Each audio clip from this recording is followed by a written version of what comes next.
Good morning दोस्तों, मैं हूं प्रदीप मौर्य। आप सबके बीच स्वागत करता हूं आप सबके अपने चैनल ई एजुकेशन में। आज हम लोग इस क्लास में डिस्कस करेंगे डाटा इंटरप्रेशन, संपर्कों का विश्लेषण। यह जो कि आपका UP triple S C PET exam के लिए बहुत ही क्लास इंपॉर्टेंट है, जिसको बोलते हैं DI बोलते हैं, डाटा इंटरप्रेशन DI। जो कि यहाँ के आपका आपका इसमें 2 क्वेश्चन पूछेगा, 2 क्वेश्चन प्लस 2 क्वेश्चन, 4 क्वेश्चन पूछा जाएगा आपका। 2 क्वेश्चन आपका पाई ग्राफ से, 2 क्वेश्चन आपका जो कि आपका चार्ट से। तो आपका कुल मिलाकर के 4 क्वेश्चन पूछा जाएगा। 4 ग्राफ आपका दिया जाएगा। क्या दिया जाएगा? 4 ग्राफ दिया जाएगा। और हर ग्राफ में 5 क्वेश्चन रहेंगे, मतलब 10 क्वेश्चन इससे, 10 क्वेश्चन इससे। कुल मिलाकर हम कह सकते हैं कि 4 क्वेश्चन पूछा जाएगा। एक क्वेश्चन में जो है कि आपका 5 क्वेश्चन, एक जो ग्राफ में आपका 5 क्वेश्चन रहेगा। कुल मिलाकर के 20 क्वेश्चन पूछा जाएगा, 20 नंबर का। हम कह सकते हैं साफ शब्दों में। चलो हम नेक्स्ट आगे बताते हैं आपको।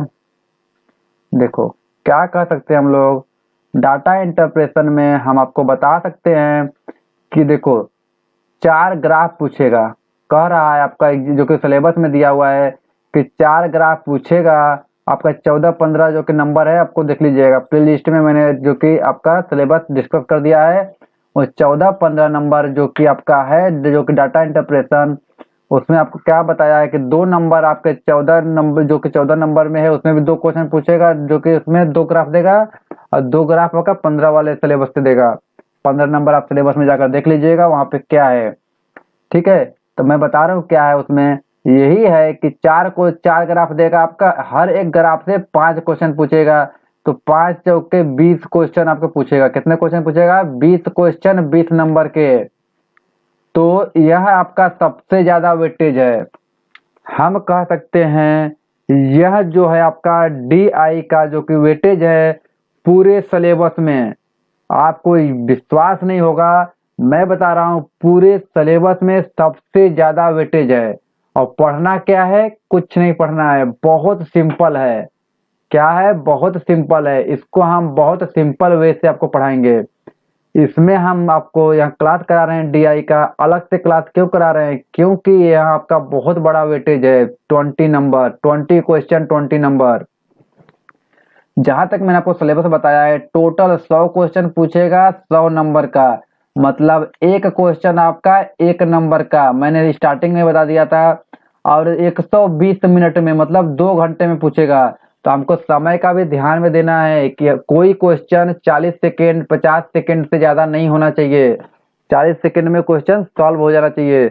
और DI का क्वेश्चन है वह 40 सेकेंड में सॉल्व नहीं होगा, कम से कम 1 मिनट में ये क्वेश्चन सॉल्व होगा। थोड़ा से उसमें डाटा को आपको समझने में टाइम लगता है, बट हम उसको बताएंगे आपको बहुत अच्छे तरीके से। ठीक है, तो यह क्लास हम लोग बहुत डिटेल में समझेंगे। इसमें देखो स्किप करने की कोई जरूरत नहीं है कि आप स्किप करके भगा दो, चलो शुरू करो।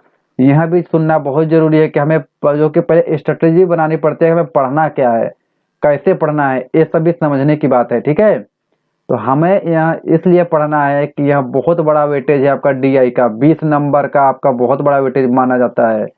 ठीक है, पूरे सिलेबस में सबसे ज्यादा है। आप खोल के सिलेबस एक बार देख सकते हैं, मेरे उस पे प्ले लिस्ट पे है, मैंने PDF भी है, वीडियो भी है। तो प्ले लिस्ट में जाकर के वीडियो खोलिएगा, वहां से डिस्क्रिप्शन में जाकर के जो कि आप उसका जो कि PDF भी डाउनलोड कर लीजिएगा, वहां से देखिएगा, आपको डिटेल में समझ में आएगा कि क्या है, कहाँ से, कैसे है। ठीक, चलो हम आपको बताते हैं इसमें पढ़ना क्या क्या है। DI में हमें क्या पढ़ना है, DI में हमें पढ़ना क्या है, नेक्स्ट देखते हैं हम लोग को। देखो हम लोग को पढ़ना है पाई चार्ट। क्या पढ़ना है हम लोग को? पाई चार्ट पढ़ना है। पाई चार्ट क्या होता है मैं आपको कल बताया था। ठीक है, उसमें एक ग्राफ होता है, इस तरह से टेबुलर फॉर्म पढ़ना है। क्या पढ़ना है? टेबुलर फॉर्म पढ़ना है।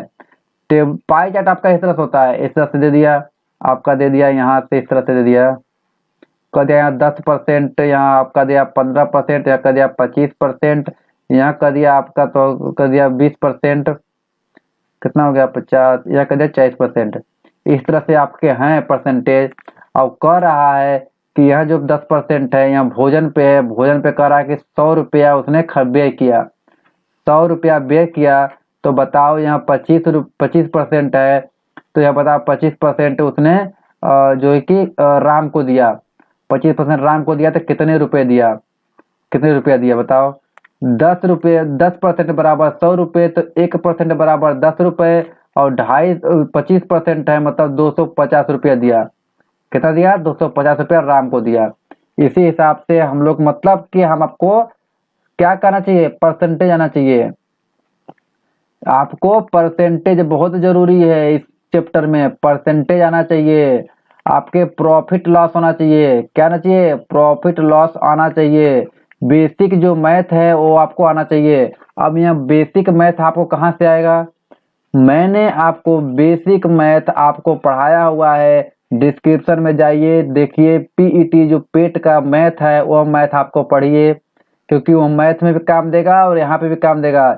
ऐसे ही फालतू का डीआई में जो कि डाटा इंटरप्रेशन में 20 नंबर नहीं दे रहा है, आपसे सवाल पूछेगा थोड़ा से हाई लेवल का, तब जाकर के आपको 20 नंबर देगा। वो सब कुछ मैं आपको कराऊंगा, आपको कुछ नहीं करना है, बस साथ साथ बने रहिए। आपको मैंने बताया पाई चार्ट पढ़ना है, टेबुलर फॉर्म पढ़ना है, बार ग्राफ पढ़ना है, आपका लाइन ग्राफ पढ़ना है, आपका रडार फॉर्म पढ़ना है और कैसलेट फॉर्म पढ़ना है। ये 6 जो है कि आपको पढ़ने हैं, 6 टॉपिक है आपके पढ़ने हैं। इसी बेस पे यहाँ चार्ट है, यहाँ एक प्रकार का चार्ट है, अगर उसको समझ गए, एक ग्राफ रहेगा, अगर वह ग्राफ देखना आप समझ गए तो बाकी खेल आपका मैथ का है। इस चार मतलब डाटा इंटरप्रेशन का मतलब है आपको डाटा कहीं से दिया जाएगा, आपको खुलेआम डाटा नहीं जाएगा। मैथ में दे देता है कि आपका आयत की जो कि इतनी है और उसकी चौड़ाई इतनी है, तो उसकी जो कि क्षेत्रफल निकालिए, मैथ में ऐसे देता है। बट यहाँ पे ऐसे नहीं देगा, यहाँ पे एक चार्ट दे देगा कि देखिए यहाँ चार्ट में देखिए, एक ग्राफ में देखिए आपका कितना आयत का उसकी नंबर कितनी है। तो आपको ग्राफ देखना आना चाहिए। कुल मिलाकर के हम कह सकते हैं आपको ग्राफ देखना आना चाहिए और बाकी खेल मैथ का है। क्या है? आपको इसमें डाटा इंटरप्रेशन में बस ग्राफ देखना आना चाहिए, बाकी खेल मैथ का है। तो मैथ आपका मजबूत होना चाहिए, उसके लिए मैथ की क्लास जरूरी है। तो मैंने मैथ भी आपको पढ़ा दिया है, वहां से कम उतनी मैथ तो आप पढ़ के ही रहिए, क्योंकि आपको मैथ में भी काम देगा और डाटा इंटरप्रेशन में भी काम देगा। तो पहले मैथ की क्लास करिए, उसके बाद डाटा इंटरप्रेशन की क्लास करिए, ठीक है? मैथ क्लास मैं करा रहा हूँ, 2 दिन और बचे हैं, 2 दिन में मैथ ओवर हो जाएगा। जितना सिलेबस है मैथ का उतना मैथ की क्लास हो जाएगी, ठीक है? बाकी आप बेसिक से पढ़ लीजिए मैथ। चलिए हम लोग आगे देखते हैं। हम बताएं आपको क्या क्या पढ़ना है पहले। हाँ, परसेंटेज मैंने क्यों ऐसे बता रहा हूँ थोड़ा से, देखो कुछ बच्चे को परसेंटेज जरूरी है, ठीक है? कुछ लोग को पता होगा, कुछ लोग को मैं बता देता हूँ। परसेंटेज हमारा, इसको इस तरह से डिनोट करते हैं, इसको प्रतिशत बोलते हैं। क्या बोलते हैं? प्रतिशत मतलब बटे 100, शत मतलब 100, प्रति मतलब बटे। तो हम देखो किसी भी परसेंट दिया, मान लो 25% दिया है, 25% दिया है, इसको रेशियो में बदलना है, तो हम कह सकते हैं 25/100 कर दो। प्रतिशत मतलब प्रति 100, इसका मतलब होता है प्रति 100 मतलब बटे 100। जो परसेंटेज जो लग गया इसका मतलब होता है बटे 100, इसका मतलब 1/4 हो गया। रेशियो में आपका वैल्यू आ गया 1/4। क्या हो गया? 1/4। इसका वैल्यू 100 है, 1/100 है, इसका वैल्यू जो है वह प्रति 100 है। नहीं बोलते हैं मीटर प्रति सेकेंड, क्या बोलते हैं? मीटर प्रति सेकंड नहीं बोलते हैं, ये प्रति है। आप समझ लीजिए हिंदी में ऐसा मतलब ये प्रति है। प्रति मतलब आपका बटे होता है। प्रति मतलब क्या होता है? इसको भी लिखोगे तो मीटर बटे सेकंड लिख दोगे तो गलत नहीं होगा, प्रति मतलब यही बटे ही होता है, ठीक है? तो आपको मैंने क्या बताया कि प्रतिशत मतलब इसका मतलब हो जाएगा, ये जो परसेंटेज लगा हुआ है इसको पढ़ते हैं प्रतिशत पढ़ते हैं। प्रति मतलब बटे होता है, शत मतलब 100 होता है। अगर इसके आगे अगर 25 लिखा हो, 25 लिखा हो तो ऊपर 25 के बाद प्रतिशत प्रति लगा करके 100 लिख लेंगे कि नहीं लिख लेंगे बताओ? और इसको 1/4 होता है यह बराबर, ठीक है? तो मैं आपको बताऊंगा प्रतिशत से आपको रेशियो में कैसे बदलें। नेक्स्ट आपको बताऊंगा कि रेशियो से प्रतिशत में कैसे बदलें। ठीक, यह दो चीजें आपको सीखनी है कि रेशियो से प्रतिशत में कैसे बदलें और प्रतिशत से रेशियो में कैसे बदलें। ठीक है, चलो इससे भी अच्छा क्लास मैंने पढ़ाया हुआ वहाँ पे रेशियो जो कि परसेंटेज का, आप परसेंटेज ये क्लास वहाँ से करिए। यहाँ पे मैं बेसिक बताऊंगा, वहाँ पे थोड़ा सा एडवांस लेवल पे मैंने बहुत सारे, क्योंकि यहाँ पे मुझे जो कि आगे क्वेश्चन कराने हैं मुझे आपका डाटा इंटरप्रेशन का, तो मैं थोड़ा सा बेसिक आपको समझा देता हूँ कि प्रतिशत क्या होता है। बाकी चीजें आप वहाँ से क्लास करिए, वहाँ पे मैंने प्रतिशत के बहुत सारे क्लासेस कराए हैं।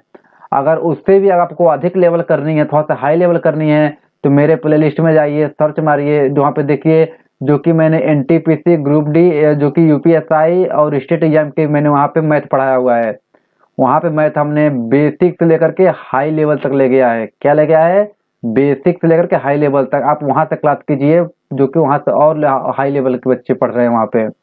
ठीक है, तो आपको उतना लेवल नहीं, अगर पेट की तैयारी कर रहे हैं तो पेट की कर रहे हैं तो उतना हाई लेवल की नहीं है। बट अगर आप मैथ पढ़ना चाहते हैं, अगर पेट, देखो दोनों अंतर चीज है। अगर पेट की तैयारी करना चाहते हैं तो आप बेसिक जो मैंने पढ़ाया हुआ है पेट में, मैथ मैथ पढ़ाया हुआ है मैंने, मैथ पढ़ा हुआ है पेट में, आप उतना पढ़ लिए बहुत है। लेकिन आप मैथ पढ़ना चाहते हैं, तैयारी से नहीं मतलब है, आप मैथ पढ़ना चाहते हैं, मैथ को समझना चाहते हैं, तो मेरे प्लेलिस्ट में जाइए। वहाँ पे प्लेलिस्ट बना हुआ है math, NTPC, group D, railway, UPSI, आपका यहाँ बना हुआ है, उसमें प्लेलिस्ट में जाइए। मैंने मैथ के बहुत सारे क्लास कराए हैं, तो उस क्लास को करिए, उस बेसिक से लेकर के हाई लेवल तक गया है। ठीक है, पहली बात। चलो हम आज यहाँ क्लास कर रहे हैं। चलो देखो क्या कर रहे हैं। अगर कोई चीज परसेंटेज में दिया हो तो उसको क्या करेंगे, रेशियो में बदलने के लिए बटे 100 करेंगे। क्या करेंगे? बटे 100 करेंगे, 1/4 आ जाएगा। क्या आ जाएगा? तो यहाँ 1/4 आ जाएगा। अगर वही चीज 1/5 दिया हो, रेशियो में दिया है, उसको परसेंटेज में कितना होता है, तो 1/5 होता है, उसको 100 से मल्टीप्लाई कर दीजिए, यहाँ आपका 20% हो जाएगा। कितना हो जाएगा? तो यह 20% हो जाएगा। हम कह सकते हैं कि अगर परसेंटेज दिया है उसको रेशियो में बदलना है तो बटे 100 किया जाता है। अगर अगर आपको रेशियो में दिया है, परसेंटेज में करना है, तो मल्टीप्लाई 100 किया जाता है। अब मैंने आपको बताया कि बटे 100 क्या करते हैं, क्योंकि परसेंटेज का हिंदी होता है प्रतिशत, होता है प्रतिशत होता है। प्रति मतलब बटा होता है, शत मतलब 100 होता है। क्या होता है? 100 होता है। अब प्रति मतलब बटा कैसे होता है? आपने कभी पढ़ा होगा मीटर प्रति सेकेंड, इसका मतलब ही होता है मीटर बटे सेकेंड होता है। प्रति मतलब बटा होता है। ठीक है, आपको समझ में आया प्रति मतलब क्या होता है? चलो आप थोड़ा सा कुछ आप लोग नोट करिए। देखो डाटा इंटरप्रेशन का आप सवाल लगाना है तो कुछ तो नोट करना ही पड़ेगा। आप रफ पे ही कीजिए, बट कीजिए थोड़ा सा नोट, तभी आपको अच्छा पढ़ाई कर पाएंगे। चलो मैं बता रहा हूँ आपको, देखो क्या यहाँ है, आपको 1/1 इंटू 100 कर देंगे। यहाँ रेशियो में है, 1/1 क्या है? रेशियो में है। इसको हम परसेंटेज में बदल रहे हैं तो यहाँ 100% होता है। देखो एक से एक कट जाएगा, 100% होगा कि नहीं होगा? अगर रेशियो में 1/2 है, अगर इसको मैंने परसेंटेज में बदला, परसेंटेज बदलने के लिए 100 से मल्टीप्लाई करना पड़ता है, यहाँ आपका 50% हो जाएगा। भाग दे के देखो, एक 100 में 2 का भाग दो, 50 हो जाएगा। यहाँ तक कोई दिक्कत? अगर यही आपका 1/3 हो और इसको रेशियो परसेंटेज बदलना है, तो यहाँ आपका 33 सही 1/3% होता है। और लिख लीजिए 33 सही 33.33% भी होता है। ठीक है, इतना समझ में आया? नेक्स्ट नेक्स्ट लिखिए आप 1/4 एक को भी परसेंटेज बदलिए, तो यहाँ होता है आपका 25%। कितना होता है? 25% होता है। अगर 1/5 को परसेंट में बदलना है तो यहाँ होता है आपका 20%।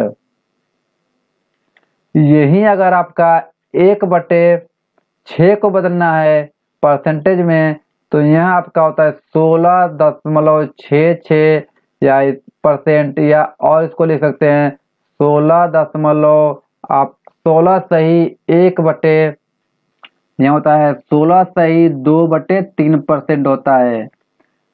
अगर 1/7 गुण रेशियो में दिया है, इसको परसेंटेज में बदलिए तो यहाँ होता है 14.28, 14.28% होता है। ठीक है, यही आपका अगर 1/7 से हो गया 8 दिया हो रेशियो में, परसेंटेज में बदलेंगे तो 1/8 आपका 12.5% होता है। क्या होता है? 12.5%। इस तरह लिखा होगा, और लिखा होगा 12 सही 1/2%। तो अभी कोई दिक्कत नहीं होना चाहिए आपको, दोनों में से कुछ भी लिखा होगा। अगर यही 1/9 लिखा है और परसेंटेज में लिखा है तो यह आपका होता है 11.11% होता है।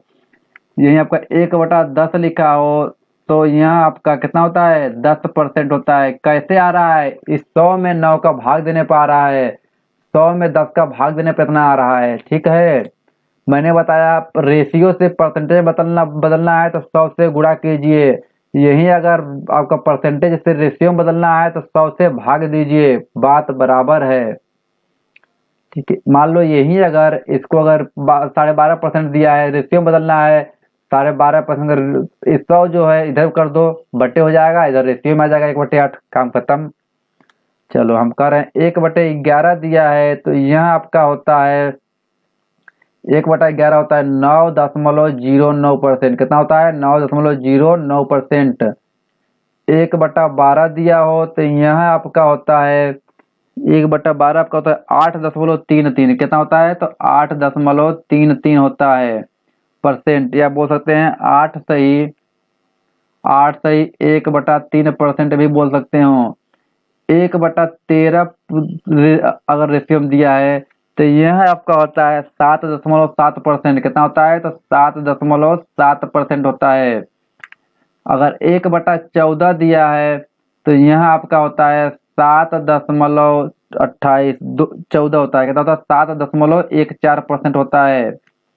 यहीं अगर 1/15 दिया हो तो यहाँ आपका होता है 6.66।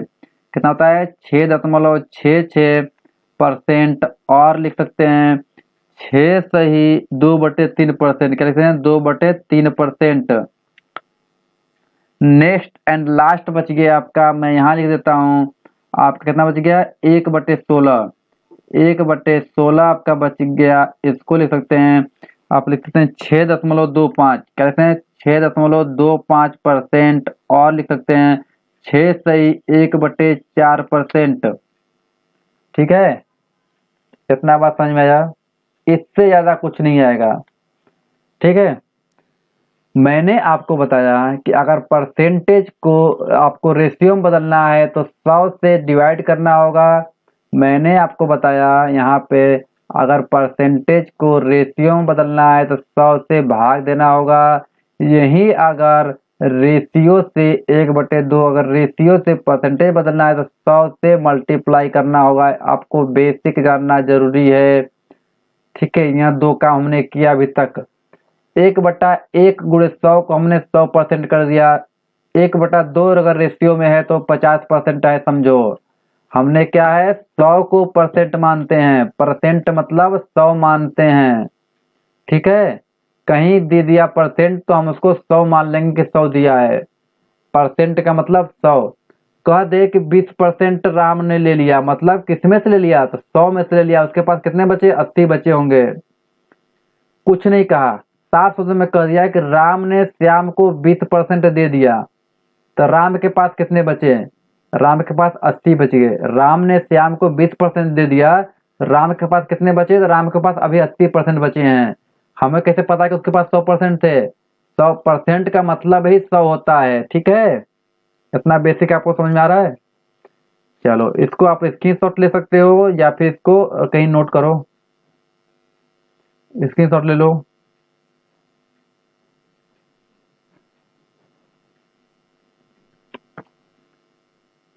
ठीक है, चलो, बेसिक में इतनी जानना बहुत जरूरी है। आगे हम आपको देखते हैं, पढ़ाते हैं, थोड़ा बहुत बताते हैं। रेशियो पढ़ाने से पहले मैं थोड़ा सा आप लोग को एक चीज बताता हूँ। रेशियो से पहले मैं आपको एक चीज बताता हूँ कि अगर दे दे आपको इंक्रीज डिक्रीज आपको पता होना चाहिए। क्या क्या पता होना चाहिए? मान लो इसको पढ़ने से पहले मैं एक चीज बताता हूँ आपको। दे दे आपको परसेंटेज में दे दे कि 6/2/3 जो है आपका रेशियो में है, परसेंटेज में है। इस इतना परसेंट का इंक्रीज हो रहा है। क्या हो रहा है? इतने परसेंट का इंक्रीज हो रहा है, बढ़ रहा है। मतलब आपको क्या करना है? इंक्रीज और डिक्रीज बताना है। इंक्रीज और डिक्रीज बताना है, लाभ और हानि बताना है इतने परसेंट का। ठीक है, इतना परसेंट हमारा होता कितना, पहली बात आपको पता होना चाहिए। 6/2/3% हमारा होता है। अब भाग नहीं दोगे, हमें डायरेक्ट पता होना चाहिए कि 1/15 होता है। मैंने पढ़ाया हुआ है, जाकर देख लीजिए एक बार। सॉरी, मैंने पढ़ाया हुआ है 1/15 होता है। यहाँ तक कोई दिक्कत आपको? कोई दिक्कत नहीं। आपको क्या पूछ रहा है? इंक्रीज पूछ रहा है। पहले इंक्रीज बताइए। इंक्रीज का मतलब होता है 15 तो हम पहले लिख लेंगे, 15 नीचे से कोई मतलब नहीं, नीचे लिख लेंगे। हमें इंक्रीज करने को कह रहा है कितना? एक, ऊपर जितना रहेगा उतना इंक्रीज करना है। हमारा कितना हो गया? 16 हो गया। 15 से इंक्रीज कर दिया तो हमारा 16 हो गया। ठीक है, आपने प्रॉफिट पढ़ा होगा। क्या पढ़ा होगा? प्रॉफिट यही होता है। ठीक है, अगर दे दे 6.5/2/3% का प्रॉफिट हो रहा है। क्या हो रहा है? तो यहाँ प्रॉफिट हो रहा है। तो प्रॉफिट का मतलब होता है यह चीज क्या है? प्रॉफिट है। यहाँ यहाँ क्या है? प्रॉफिट है। यहाँ क्या है? उसका 15 क्या है? कॉस्ट प्राइस है। क्या है? कॉस्ट मतलब क्रय मूल्य है। यहाँ लाभ है, यहाँ क्रय मूल्य है। तो यहाँ हमारा क्रय मूल्य मैंने बताया 15 क्या है? 15 सीपी कास्ट प्राइस या क्रय मूल्य है। यहाँ 16 क्या आ गया? 16 हमारा विक्रय मूल्य हो गया, सेलिंग प्राइस हो गया। हमारा कितने का लाभ हुआ? एक रेशियो का हमारा क्या हुआ? प्रॉफिट हुआ। एक रेशियो क्या हुआ? हमारा प्रॉफिट हुआ। इतना बात समझ में आया आप लोग को? समझ में आया इतना चीजें?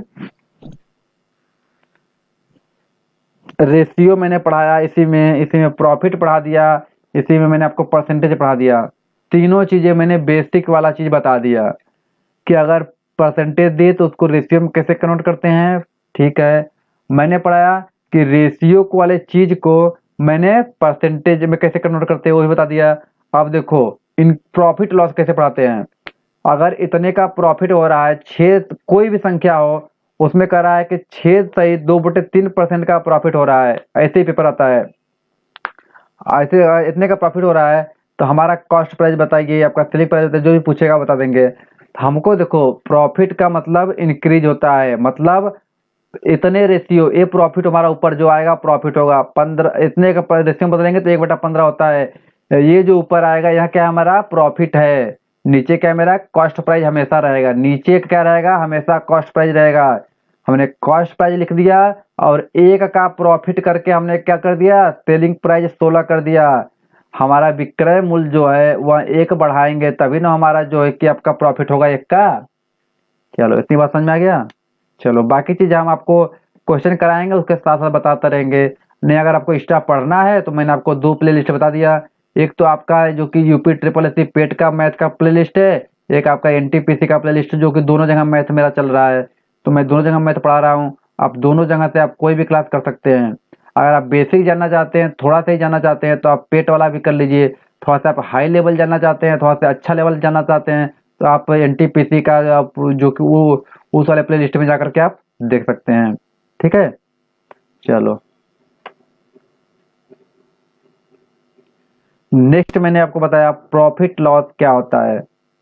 ठीक है, प्रॉफिट लॉस जानने के लिए आपको परसेंटेज जानना बहुत जरूरी है। मैंने परसेंटेज थोड़ा सा बेसिक बता दिया, और डिटेल में जानना है तो परसेंटेज के प्लेलिस्ट में जाकर पढ़िए।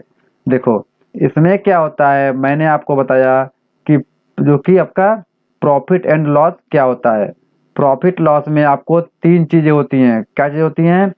दो चीजें। एक तो आपका हो गया और कॉस्ट प्राइस सीपी होता है, जिसको बोलते हैं क्रय मूल्य। क्या बोलते हैं? क्रय मूल्य बोलते हैं। सेकेंड आपका हो गया आपका सेलिंग प्राइस, जो कि एसपी बोलते हैं। आपको विक्रय मूल्य बोलते हैं हिंदी में। क्या बोलते हैं? हिंदी में विक्रय मूल्य बोलते हैं। ठीक है, यहाँ तक कोई दिक्कत आपको? ठीक। तब मैंने आपको क्या बताया, एक होता है आपका सीपी। सीपी मतलब कॉस्ट प्राइस। कॉस्ट प्राइस मतलब क्रय मूल्य। अब क्रय मूल्य क्या होता है? क्रय मूल्य मतलब जिस मूल्य पे मैंने कोई सामान खरीदा है उसको क्या बोलते हैं? क्रय मूल्य बोलते हैं। ठीक है, अब होता है एक एसपी होता है। एसपी क्या होता है? यह होता है सेलिंग प्राइस।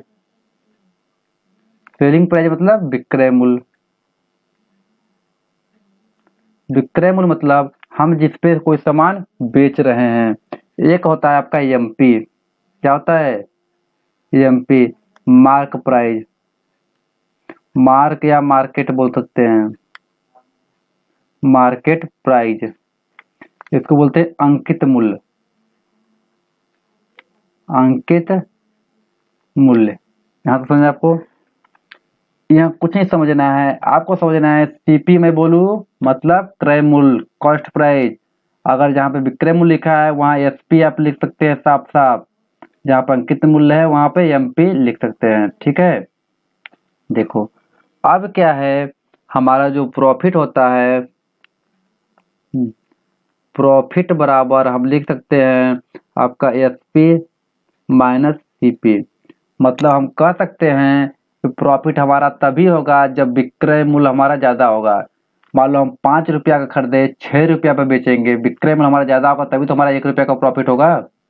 हिंदी में समझिए, हमारा विक्रय मूल्य ज्यादा होगा तभी हमारा प्रॉफिट होगा। मतलब हम 5 रुपया का खरीदे 6 रुपया में बेचेंगे तभी ना हमारा फायदा होगा, उसी को प्रॉफिट कहते हैं। समझ गया?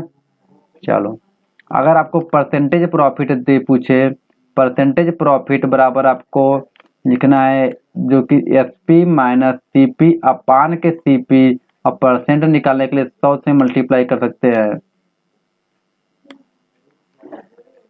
ठीक है, यह जो है आपका सीपी हमेशा नीचे आएगा। क्या कर रहे हैं, चाहे प्रॉफिट हो या लॉस हो, सीपी क्या करेगा? हमेशा नीचे आएगा। चलो आप लॉस बताइए, लॉस क्या होता है? लॉस आपका सीपी माइनस एसपी होता है। लॉस क्या होता है आपका? सीपी माइनस एसपी होता है। मतलब हमारा क्रय मूल्य जो था वह ज्यादा हो गया, हमने सस्ता में बेच दिया। मतलब 5 में खरीद करके हमने 4 में ही बेच दिया, तो हमारा सीपी ज्यादा हो गया, एसपी कम हो गया, तभी तो हमारा लॉस हो जाएगा। क्या हो जाएगा? 1 रुपये का लॉस हो गया। ठीक है, अगर लॉस परसेंटेज लॉस निकालना है तो यह होता है आपका सीपी माइनस एसपी अपान के सीपी इंटू 100। मैंने आपको बताया सीपी हमेशा नीचे आएगा और परसेंटेज है तो 100 का मल्टीप्लाई भी जरूरी है। ठीक है, यह बात समझ में आया आपको? इससे ज्यादा आपको कुछ नहीं पढ़ना है प्रॉफिट लॉस में, इससे ज्यादा कुछ नहीं पढ़ना है। ठीक है, इसको सॉल्व कैसे करना है वो तरीका अलग है, बट इससे से ज्यादा कुछ नहीं पढ़ना है प्रॉफिट लॉस में। ठीक है, आगे डिस्काउंट में पढ़ना है तो आपको इससे ज्यादा कुछ पढ़ना है तो आप प्लेलिस्ट में सर्च मार दे जाकर देखिए कि जो मैंने मैथ पढ़ाया है एनटीपीसी वालों के लिए, उस मैथ को थोड़ा सा आप देख सकते हैं, तो उसमें मैंने प्रॉफिट लॉस अच्छे से पढ़ाया है। ठीक, इतना बात समझ में आया? चलो, चलो अब नेक्स्ट टर्म देखते हैं। हाँ, क्वेश्चन देखो कैसा आता है। मैंने आपको क्या बताया स्टार्टिंग में, मैंने आपको क्या बताया स्टार्टिंग में कि डीआई का मतलब क्या होता है? डाटा इंटरप्रेशन का मतलब क्या होता है? एक डाटा ग्राफ दिया रहेगा, आप उस ग्राफ के आधार पे आपको क्वेश्चन पूछेगा। क्वेश्चन देखो ये पूछ रहा है, आपको यहाँ ग्राफ एक दे दिया, ये ग्राफ के आधार पे यह क्वेश्चन पूछ रहा है। ठीक है, यह क्वेश्चन पूछ रहा है, आपको आंसर बताना है। ऐसे ही पेपर आएंगे, पेपर में ऐसा ही आएगा, सेम टू सेम आएगा। इससे कोई दिक्कत नहीं होना चाहिए। डी आई का मतलब आप केवल ग्राफ से डाटा प्राप्त कर सकते हैं, और जो आपको जोड़ घटाना गुणा भाग परसेंटेज प्रॉफिट जो भी निकालना है वो मैथ आपको आनी चाहिए। DI का मतलब यही होता है। चलो देखो इसमें क्या कह रहा है, कर एक निम्न ग्राफ में से एक विद्यालय के 5 वर्षों का परीक्षा फल प्रदर्शित किया गया है। इस ग्राफ के आधार पर प्रश्न के उत्तर दीजिए।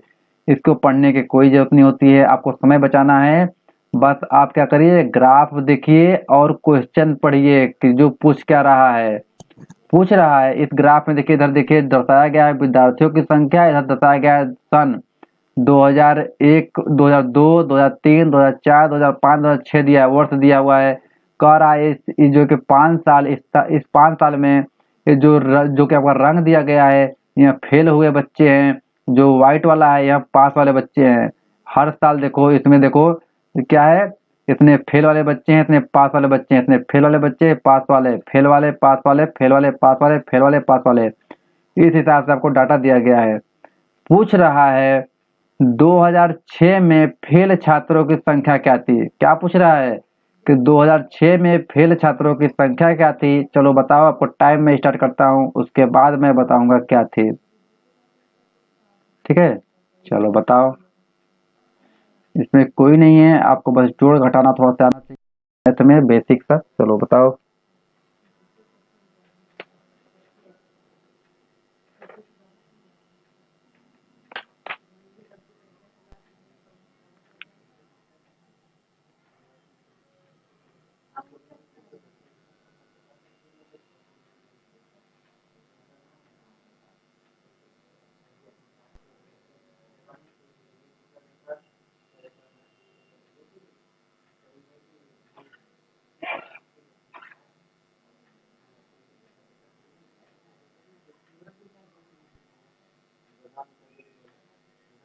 चलो टाइम अप हो गया। चलो देखो इसमें क्या कर रहा है, अपने मैंने आपको बता दिया क्या कर रहा है। कर रहा है दो, देखो क्वेश्चन पढ़ो आप सीधे, एक ग्राफ देखो और क्वेश्चन पढ़ो। क्वेश्चन क्या कर रहा है, वर्ष 2006 में फेल छात्रों की संख्या क्या थी। 2006 हमें यह देखना है, क्या करना है, इसको देखना है हमें, इसको देखना है हमें। ठीक है, इसमें कह रहा है टोटल संख्या कितने थे। 2000 जो 6 था, इसमें जो है कि टोटल बच्चे कितने थे, टोटल बच्चे 700 थे कि नहीं थे, टोटल 700। कह रहा है पास बच्चे कितने थे, पास बच्चे लगभग आपका 400।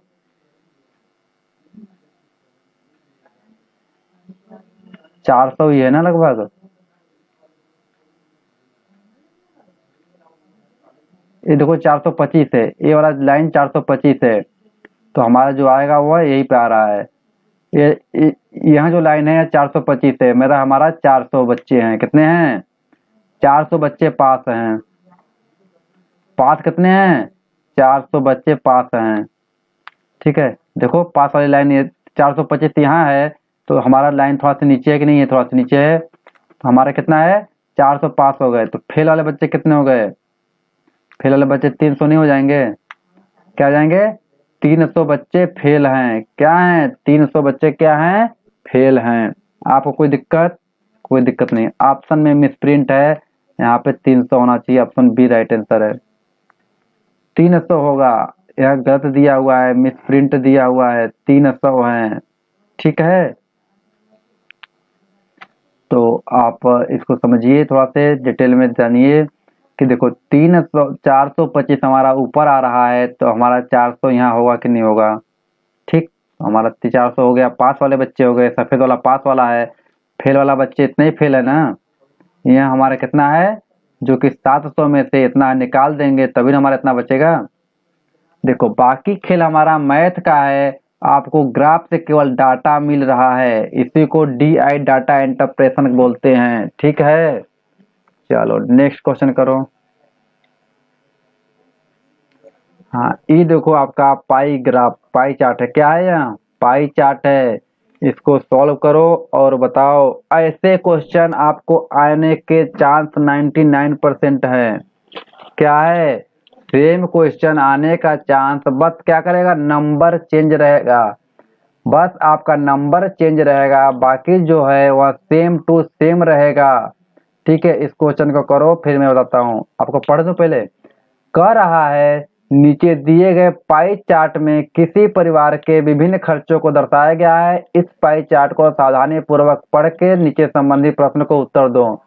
इतने पढ़ने के मैं इसलिए बोलता हूँ कि जो ऊपर लिखा है उसे पढ़ने की कोई जरूरत नहीं होता है।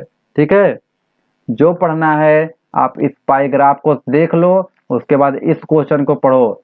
कह रहा है यदि भोजन पे खर्च 750 रुपया है, क्या कह रहा है, यदि भोजन पे खर्च 750 रुपया है प्रति माह, तो बच्चों की शिक्षा पर वार्षिक खर्च का रुपया बताइए, वार्षिक व्यय का रुपया बताइए। ठीक है, तो चलो बताओ आप लोग, मैं आपका टाइम शुरू करता हूँ। अब आपका टाइम स्टार्ट होगा अब।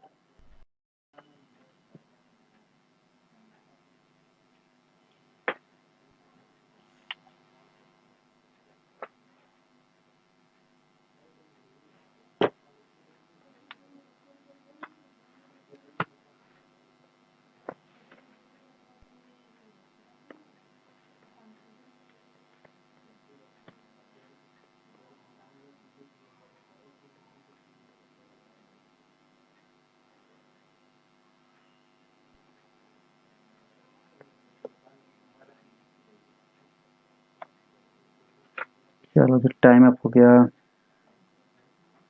हाँ तो देखो, इसमें कुछ नहीं करना है, बहुत ही आसान है। क्या कह रहा है, कह रहा है कि यदि भोजन पे खर्चा 750 रुपया है, क्या कह रहा है, भोजन का खर्चा 750 रुपया प्रति महीना है। भोजन पर हमारा कितना है, 40% है। मतलब हमको कह रहा है कि 40% बराबर 750 रुपया प्रति माह।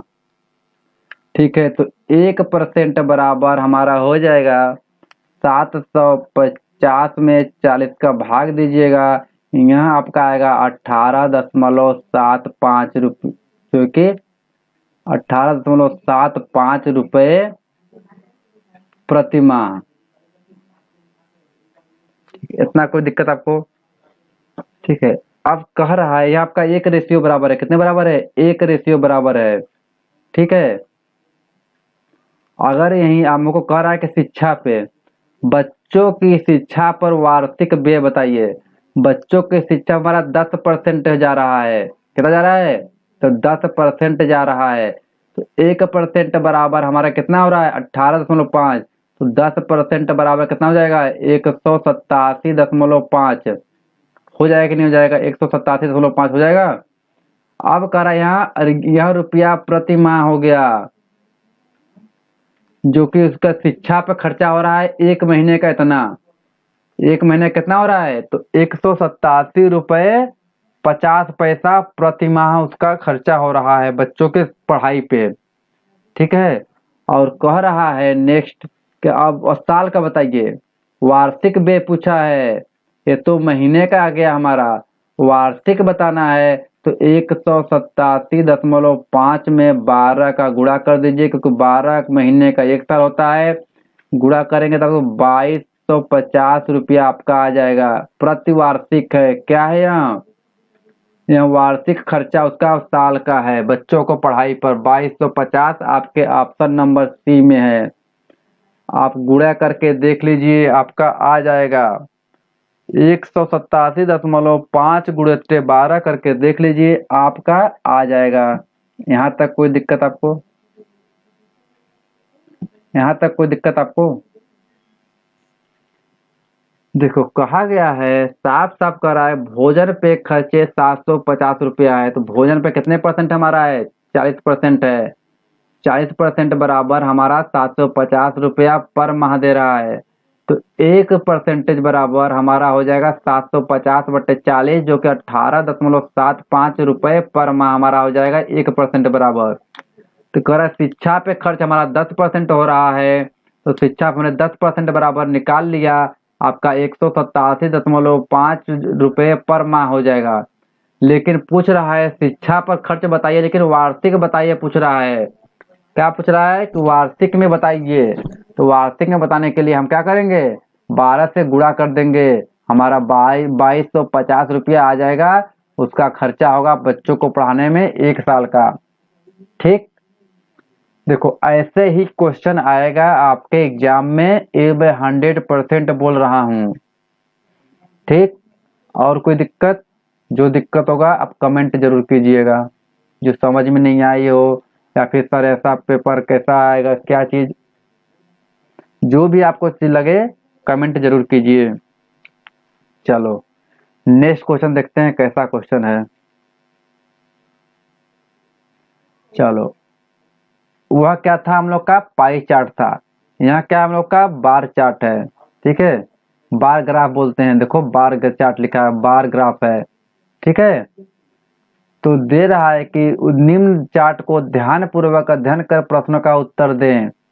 कह रहा है कि वर्ष 2016-17 में किसी कंपनी ए बी सी, एक कंपनी ए, कंपनी बी, कंपनी सी हैं। ठीक है, कह रहा है इनकी 5 शाखाएं हैं, A1, A2, A3, A4 तथा A5 से कलाई घड़ियों की बिक्री के बारे में जानकारी को दर्शाता है। ठीक है, इससे कोई मतलब नहीं है। खैर हम लोग को ग्राफ देखना है और जो क्वेश्चन दिया हुआ है उसको सॉल्व करना है। ठीक है, तो यहाँ देखो कह क्या रहा है? कह रहा है वर्ष 16 में, हमारे 16 की बातें कर रहा है। वर्ष 16 मतलब ये जो चिन्ह खींचा हुआ है।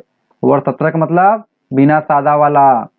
कह रहा वर्ष 16 के लिए सभी शाखाओं की कुल बिक्री जो है कि से जो कि देखो कह रहा है कि 2016 के सभी शाखाओं की कुल बिक्री और 2017 की सभी शाखाओं की कुल बिक्री का कितना अंतर है।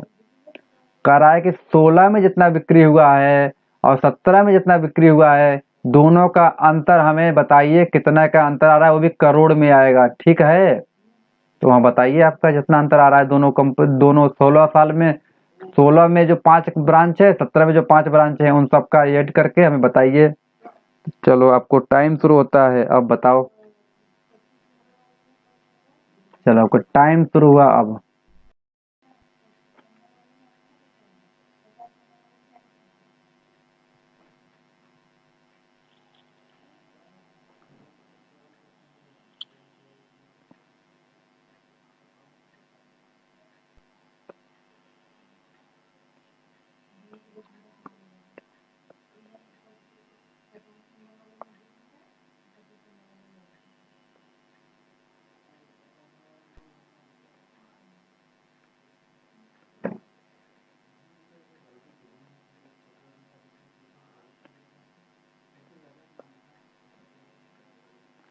चलो टाइम अप हो गया। देखो इसमें क्या करना है, देखो कह रहा है, मैं आप लोग को थोड़ा सा हटा के बता, हाँ देखो कह रहा है कि 2016 के सभी शाखाओं की कुल बिक्री 2017 के सभी शाखाओं के कुल बिक्री का हमें अंतर बताइए। हम 2017 का पहले 2016 का निकाल लेते हैं। 2016 में कितनी बिक्री हुआ है? 16 का जो हमारा क्या है, लाइनिंग वाला है। पहले देखो क्या 16 में है, 5 है। कितना है? 16 में पहले ब्रांच में 5 करोड़ की बिक्री हुआ है। दूसरे वाले ब्रांच में क्या हुआ है, जो है कि 15 का बिक्री हुआ है। कितने का हुआ है? तो 15 करोड़ का बिक्री हुआ है। तीसरे वाले ब्रांच में हमारा कितना हुआ है? 25 करोड़ का बिक्री हुआ है। कितने का? तो 25 करोड़ का बिक्री हुआ है। चौथे वाले ब्रांच में हमारा 15 करोड़ का बिक्री हुआ है। कितने का हुआ है? तो 15 करोड़ का बिक्री हुआ है। आपका पांचवें वाले में हमारा कितना हुआ है? 10 करोड़ का बिक्री हुआ है। 10 करोड़ का बिक्री हुआ है। टोटल जोड़िए, 15 5 20, 20 और 25 45, 5 50, 10 60, 10 70। क्या हो गया? तो यहाँ आपका आ गया 70। ठीक है, चलो मैंने लिख दिया 70 करोड़। ठीक है, अब हमको चेक करना है यहाँ 2016 वाले में है। कब वाले में है? 2016 वाले में है। अब 2000 हमें क्या करना है? 17 वाले में निकालना है। 17 वाले में देखिए क्या आ रहा है, 17 मतलब सादा लाइनिंग। इसमें तो है नहीं, ए वाले ब्रांच में कुछ बिक्री नहीं हुआ 17 में। बी जो कि A2 वाले में हुआ है 10 का। A2 वाले में कितना हुआ है? तो 10 का हुआ है। प्लस A3 में हुआ है कितने का? 15 का हुआ है। प्लस ए A3 का A4 में हुआ है आपका 30 का। A4 में कितना हुआ है? 30 करोड़ का बिक्री हुआ है। A5 ब्रांच में हुआ है 25 करोड़। कितने हुआ है? तो 25 करोड़ का हुआ है। टोटल कितना हुआ? 15 10 25 30 55 55 5 जो है कि 60 20 80, 80 करोड़। कितना हुआ? अस्सी 80 करोड़ का हमारा क्या बिक्री हुआ 2017 में, और 2016 में हुआ 70 करोड़ का। पूछा क्या है, दोनों बिक्री में अंतर कितने का है, तो 10 करोड़ का है। कितने का है, तो 10 करोड़ का हमें अंतर दिख रहा है दोनों में। 2017 में 2018 में 10 करोड़ का अंतर आ रहा है, जो कि ऑप्शन नंबर ए में है। क्या है, कुछ नहीं है। आपको जोड़ नहीं आता है DI पढ़ने के लिए? क्या आपको जोड़ नहीं आता है? क्या आपको घटाना नहीं आता है? दोनों घटाए तो ही हैं 10 करोड़। क्या किए भाई साहब हम? कुछ तो नहीं किए। हाँ, पहली बात, आपको डाटा, ग्राफ से डाटा निकालना आना चाहिए। DI का मतलब होता है ग्राफ से डाटा निकालना आ जाना चाहिए। ठीक है, ग्राफ से जिस दिन डाटा निकालने आपको आ गया, समझ लो DI मतलब कुछ नहीं है। आपको जोड़ घटाना ही तो है। आपको ग्राफ में से आप डाटा निकालना सीख जाओ बस। समझ में आया इतना चीजें? चलो नेक्स्ट क्वेश्चन करो और आगे बेहतर समझ पाओगे। चलो, हाँ, यह क्वेश्चन तो सेम क्वेश्चन है। क्वेश्चन तो सेम है, इधर पढ़ने की जरूरत नहीं है। कल ग्राफ देख लिए, वो भी देख लिए हैं, पता है क्या क्या कहाँ पे है। कह रहा है वर्ष 16 और 17 तक के शाखाओं में A2 और A4 की बिक्री का अनुपात पूछा है। क्या पूछा है कि 16 और 17 में A2 और A4 की कुल बिक्री का अनुपात पूछा है। तो हमें 16 में A1 A2 का A2 और 4 को जोड़ लीजिए, और 17 में A2 और A4 को जोड़ करके उनका अनुपात निकाल दीजिए। यही पूछा है ना। चलिए करिए। चलिए, आपका टाइम शुरू होता है अब। करके दिखाइए फटाफट।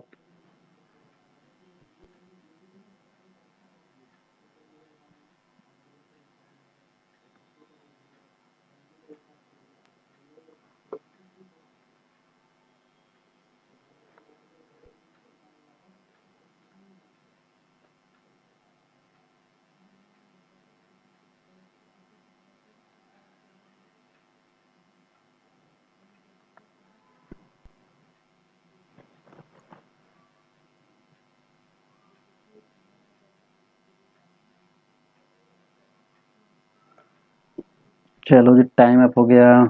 चलो देखो क्या करना है, बहुत ही आसान क्वेश्चन आपके सामने आया हुआ है। देखो, आपको कह रहा है बस ग्राफ देखना आना चाहिए, और जो क्वेश्चन कर रहा है उसको समझना चाहिए। देखो, कह रहा है वर्ष 2016 से 2017 तक भर में दोनों का अनुपात बताइए, और कौन कौन शाखा का, A2 और A4 शाखा के कुल बिक्री का अनुपात पूछा है। ठीक है, तो A2 में पूछो, A2 में तो 2016 में कितनी बिक्री हुआ था, हम निकालते हैं 2016 का। तो 16 में हमारा A2 में बिक्री हुआ था, 2016 ही तो है लाइनिंग वाला, 15 करोड़। कितने हुआ था, 15 करोड़ को हुआ था। ठीक है, और जो कि हमारा A4 में हुआ था, A4 में भी 15 करोड़ का हुआ था। देखो लाइनिंग 15 करोड़ पे जा रहा है। हाँ, तो A4 में भी कितना हुआ था, 15 करोड़ का। टोटल कितना हुआ, तो टोटल 30 करोड़ का बिक्री हुआ। 30 करोड़ का बिक्री हुआ है। 2017 में देखिए, तो 17 में हमारा A2 देखिए, A2 कितना हुआ है, 10 करोड़ का हुआ है। कितना हुआ है, 10 करोड़ का हुआ है, तो 10 करोड़ लिख लिए। और A4 देखिए, A4 में कितना हुआ है, 30 करोड़ का हुआ है। कितना का हुआ है, 30 करोड़ का हुआ है। टोटल कितना हो गया, टोटल 40 करोड़ हो गया। कितना हो गया, 40 करोड़ हो गया। हो गया कि नहीं हो गया? चलो, अब पूछा क्या है, 2016 और 17 का अनुपात पूछा है। 16 हमारा 30 करोड़, 17 हमारा 40 करोड़। जीरो से जीरो कट गया। हमारा कितना हो गया रेशियो, 3:4 आ गया। आ गया कि नहीं आ गया? आपके ऑप्शन नंबर सी में आ गया, मतलब आ गया। कोई दिक्कत यहाँ तक? कोई दिक्कत महानुभाव यहाँ तक? क्या दिक्कत आ रहा है श्रीमान जी? देखो, आपको बस ग्राफ में से डाटा निकाल लीजिए। आपको जो कह रहा है वो मैथ का ही सवाल कह रहा है। आपको मैथ तो आता ही है बेसिक सा। बेसिक का मतलब 15-15 मैंने जोड़ा है भाई साहब, 30 करोड़ आ गया। फिर 15-30 जोड़ा है, 40 करोड़ आ गया। और दोनों का अनुपात पूछ लिया है, तो 16 वाला ऊपर रख दिए मैंने, 17 नीचे क्यों रख दिया, क्योंकि पहले 16 आया है, पहले 16 आया है, बाद में 17 आया है, तो 16:17 कर दिया मैंने, जो कि 30:40 कर दिया। 0 0 कट जाएगा, जो कि 3:4 हो जाएगा।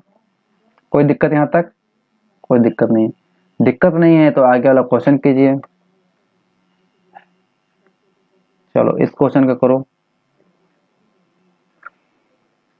चलो बताओ फटाफट। बहुत सारा क्वेश्चन, ऐसे क्वेश्चन आते हैं। आपका टाइम शुरू हुआ अब।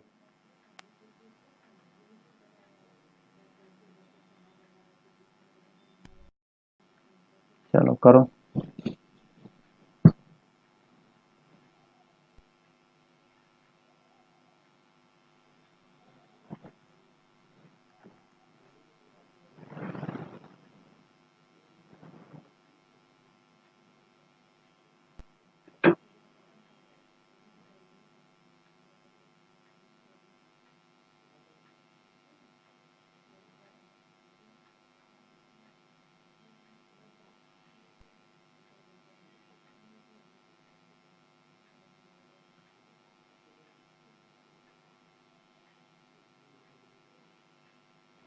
चलो टाइम अप हो गया।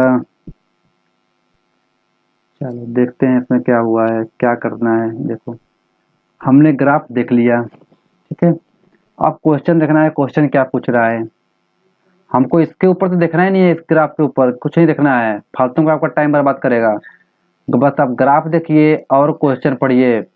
क्वेश्चन कर रहा है आपका कि शाखाओं में क्या कर रहा है कि आपके जो शाखा हैं ये A1 A3 और A5 2016 वाले हैं। कौन सा 2016 वाले में कुल बिक्री बताइए, करोड़ में बताइए। तो कुल बिक्री हमारे देखो 2016 का मतलब लाइनिंग वाले देखने हैं, क्योंकि यहाँ दर्शाया गया है लाइनिंग वाला 2016 है, सादा वाला आपका 2017 है। 2016 देखना है, 2016 देखना है हमें। 16 में हमारा A1 देखना है, A1 plus A3 plus A5 करना है, यही तो करना है। कुल बिक्री मतलब कुल का मतलब ऐड कर देना है। A1 वाला हमारा कितना आ रहा है, A1 वाला देखिए, A1 वाला हमारा 5 करोड़ आ रहा है। कितना आ रहा है? 5 करोड़ आ रहा है। A1 के जगह पे हमने 5 करोड़ लिख दिया, प्लस A3 पूछा है। A3 हमारा कहाँ, यहाँ पे आ रहा है। कितना आ रहा है? जो कि आपका 25 करोड़ आ रहा है। कितना आ रहा है? तो यहाँ 25 करोड़ आ रहा है। A5 हमारा यहाँ पे आ रहा है, यहाँ पे आ रहा है, देखो ये आ रहा है 10 करोड़। कितना आ रहा है? तो यहाँ 10 करोड़ आ रहा है। टोटल कितना हो गया? 25 5 30 10 40 करोड़। 2016 में A1 A3 A5 को मिला करके 40 करोड़ का बिक्री हुआ है। कितने का? तो 40 करोड़ का बिक्री हुआ है घड़ी का, कलाई घड़ी का बिक्री हुआ है। कोई दिक्कत यहाँ तक? हमारा कौन सा ऑप्शन सही है? ऑप्शन ए सही है। देखो क्या हुआ है, मैंने 3 क्वेश्चन से 3 क्लास से मैंने यही क्वेश्चन करवा रहा हूँ, बस नीचे का क्वेश्चन चेंज हो रहा है। आपने देखा? ध्यान से देखा? ठीक है। मेरा कहने का मतलब पेपर में भी आपका ऐसे ही आएगा, एक कोई ग्राफ दे देगा, उससे 5 क्वेश्चन इसी तरह के आएंगे। कैसे क्वेश्चन? 5 क्वेश्चन आएंगे। तो इसी तरह के हमको कितने ग्राफ मिलेगा? 4 ग्राफ मिलेगा। उसमें तो कोई पाई ग्राफ होगा, कोई टेबल ग्राफ होगा, कोई बार ग्राफ होगा, कोई कुछ होगा, मतलब 4 ग्राफ मिलेगा। तो 4 और 5 क्वेश्चन मिला करके 20 क्वेश्चन तो हमको ऐसे ही सॉल्व करना है। ठीक है, तो चलो हम लोग प्रैक्टिस बना के रखेंगे और हम लोग कितना बढ़िया, कितना कठिन कठिन क्वेश्चन आएगा हम लोग सॉल्व करेंगे। यह हम लोग का पार्ट फर्स्ट है, आगे हम लोग पार्ट सेकंड भी पढ़ेंगे, थर्ड फोर्थ फिफ्थ इस तरह से पढ़ते रहेंगे। DI हमारे लिए बहुत ही महत्वपूर्ण। हम आप लोग को धातु से धातु क्वेश्चन लाएंगे खोज खोज के। ठीक है, यह भी आपका क्वेश्चन एग्जाम में पूछा गया क्वेश्चन है। ठीक है, यहाँ 2018 में मॉर्निंग बैच में पूछा गया क्वेश्चन है, तो इस क्वेश्चन को ध्यान से क्लास करिएगा। ठीक है, चलो नेक्स्ट देखते हैं। चलो आज तक इतना ही, कल हम आपके लिए और क्वेश्चन लेके आएंगे, बहुत बेहतरीन बेहतरीन क्वेश्चन लेके आएंगे। ठीक है, तो अगर आपको अच्छा लगे, आप चैनल पर नए हैं तो please subscribe and press the bell icon, जिससे कि लेटेस्ट वीडियो आपको मिलती रहे। Thank you.